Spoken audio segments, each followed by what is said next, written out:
High बंधुरा आपनि यदि यूट्यूब व्यवहार करे थाकें तबे भिडियोटा आपनार जोन्नो। आजकेर এই ভিডিওতে আমি দেখাবো কয়েকটি গুরুত্বপূর্ণ ইউটিউবের সেটিং যেটা আপনার খুবই কাজে লাগবে। তো আপনি যদি অলরেডি সেটিংসগুলো জেনে থাকেন তবে ভিডিওটা স্কিপ করে যেতে পারেন, আর যদি না জানেন তবে জানার জন্য প্রথম থেকে শেষ পর্যন্ত ভিডিওটি দেখতে থাকুন। আর যদি ভালো লাগে তো লাইক কমেন্ট শেয়ার করুন এবং চ্যানেলে নতুন হলে চ্যানেলটিকে সাবস্ক্রাইব করে রাখুন। চলুন কথা না বাড়িয়ে ভিডিওটি শুরু করি। তো বন্ধুরা এখন আমি চলে এসেছি ইউটিউব অ্যাপ্লিকেশানে, ওপেন করেছি। এবার জাস্ট এই যে লোগোটা রয়েছে লোগোটার উপরে আপনি ক্লিক করবেন। ক্লিক করার পরে এই সাইডে দেখুন সেটিং অপশানটা রয়েছে নিচের দিকে, এটাতে ক্লিক করুন। করার পরে প্রথম যেটা সেটিং দেখাবো আপনাদের এই জেনারেলে আপনি ক্লিক করুন। করার পরে remind me to take a break. ধরুন আপনি ইউটিউব অনেক সময় দেখেন তাই মাঝে ব্রেক নিতে চান, তো এখানে আপনি ক্লিক করুন। করার পরে এখানে আপনি টাইমটা দিয়ে দিন। ধরুন 1 ঘন্টা ইউটিউব দেখার পরে আপনি বন্ধ করবেন, অটোমেটিক কিন্তু বন্ধ হয়ে যাবে। তো এখানে আপনি টাইমটা দিয়ে দেবেন, এখানে আওয়ার, এখানে মিনিট দেওয়ার পরে এখানে ওকে করুন। ঠিক আছে, এটা হলো প্রথম সেটিং। এবার দ্বিতীয় সেটিংয়ে দেখুন remind me when it is bed time. আপনি যখন ঘুমোতে যাবেন, ধরুন রাত 10টা কি 11টার সময় আপনি ঘুমোতে যান কিন্তু আপনার খেয়াল থাকে না, আপনি ইউটিউবে ভিডিও দেখতেই থাকেন। তো এখানে যদি আপনি এটাকে অন করে দেন, এখানে আপনার টাইম চাইবে আপনি কখন ঘুমোতে যাবেন এবং সকালে কখন আপনি উঠবেন ঘুম থেকে, তত সময়ের মধ্যে অটোমেটিক ইউটিউব কিন্তু ডিসেবল হয়ে যাবে, বন্ধ হয়ে যাবে, আপনি ইউটিউব চালাতে পারবেন না। ঠিক আছে, তো এখান থেকে আপনি টাইমটা সিলেক্ট করে নেবেন, নেওয়ার পরে এখানে ওকেতে ক্লিক করুন। ঠিক আছে, এবারে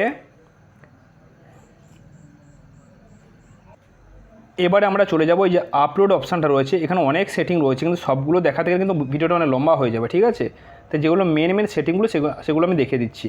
এই যে আপলোড অপশানটা রয়েছে, ধরুন আপনি কোনো ভিডিও আপলোড করবেন, তো আপনি অনলি হোয়েন অন ওয়াইফাই, আপনি যদি ওয়াইফাইয়ের মাধ্যমে আপলোড করে থাকেন তো এখানে ক্লিক করবেন। আর যদি যে কোনো নেটওয়ার্কে, চাহে মোবাইল নেটওয়ার্ক হোক চাহে ওয়াইফাই হোক, এখানে ক্লিক করে রাখবেন। ঠিক আছে, এবারে আপনি ব্যাকে চলে আসুন, এসে এবারে ডাটা সেভিং অপশানে ক্লিক করুন। করার পরে ডাটা সেভিংস মোড এটাকে যদি আপনি অন করে দেন, আপনি কিন্তু ফালতু ডাটা কিন্তু খরচ হবে না। ঠিক আছে, যেমন এখানে রেডিউস ভিডিও কোয়ালিটি যদি আপনি মানে এইচডি দেখতেন সেটা কিন্তু একটু লো হয়ে যাবে এবং আপনার নেটটা অনেক কম খরচ হবে। ঠিক আছে, রিডিউস ডাউনলোড কোয়ালিটি, আপনি যখন ভিডিও ডাউনলোড করে থাকেন তো 1080 মেগাপিক্সেলে ধরুন আপনার ভিডিওটা ধরুন ডাউনলোড হয়, কিন্তু সেটা এখানে কমে ডাউনলোড হবে। ঠিক আছে, তারপরে এখানে রয়েছে only download over wifi and আনস্টিক মোবাইল ডাটা। এটাকে অন করে দিলে কিন্তু আপনি মোবাইল ডাটার মাধ্যমে কিন্তু ভিডিওগুলো ডাউনলোড করতে পারবেন না। ঠিক আছে, তাহলে এটাকে অফ করে দেবেন। দেওয়ার পরে কিন্তু আপনি যে কোনো নেটওয়ার্কে আপনি ভিডিওকে ডাউনলোড করে নিতে পারবেন। ঠিক আছে, তো এটা ছিল একটা সেটিং। এবার আমরা ব্যাকে চলে যাব।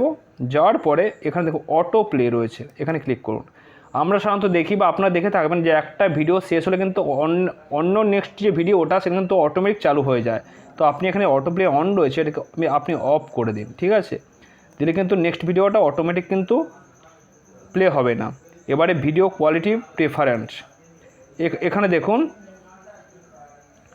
আপনার সাধারণত অটো রিকমেন্ডেড থাকবে। ঠিক আছে, এটা আপনি অন করে রেখে দেবেন। আর কোনো ভিডিও থাকে যেমন অস্পষ্ট দেখতে লাগে আমাদের, তখন আপনি কি করবেন, এখান থেকে হাইয়ার পিকচার কোয়ালিটি এখান থেকে এটাকে আপনি অন করে দেবেন। দিলে কিন্তু ভিডিওটা সম্পূর্ণ এইচডি কোয়ালিটিতে আপনার প্লে হয়ে যাবে। ঠিক আছে,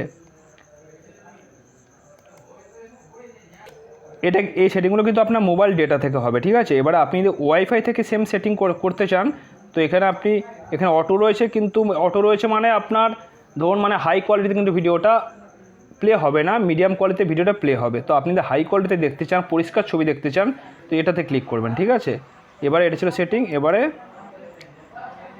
এই যে ডাউনলোড অপশানে চলে যান। ডাউনলোড অপশানে গিয়ে দেখুন আপনি যদি ভিডিও ডাউনলোড করতে চান, ডাউনলোড কোয়ালিটি এখানে ক্লিক করুন। করার পরে আপনি যদি সম্পূর্ণ হাই কোয়ালিটিতে করতে চান তো এখানে ক্লিক করবেন, আর যে লো কোয়ালিটিতে করতে চান এখানে ক্লিক করবেন। বা যখন আপনি ডাউনলোড করবেন তখন যদি আপনার সামনে আস্ক অপশানটা আপনি দেখতে চান মানে কোন কোয়ালিটিতে আপনি ডাউনলোড করবেন তাহলে এখানে ক্লিক করুন। ঠিক আছে, আর হাই কোয়ালিটিতে করলে কিন্তু আপনার নেটটা অনেক বেশি খরচ হবে, আর লো কোয়ালিটিতে করলে অনেক কম খরচ হবে। একইভাবে রয়েছে আপনার ডাউনলোড ওভার ওয়াইফাই অনলি, আপনি যদি এখানে ক্লিক করে দেন ডাউনলোড কেবলমাত্র যখন ওয়াইফাই অন থাকবে তখন কিন্তু আপনার ডাউনলোড হবে, তাছাড়া কিন্তু আপনার ভিডিও ডাউনলোড হবে না। এই ছিল কয়েকটা গুরুত্বপূর্ণ সেটিং। এর পরবর্তী ভিডিওতে আমি আরও কিছু সেটিংস নিয়ে আলোচনা করব, তার জন্য সঙ্গে থাকুন।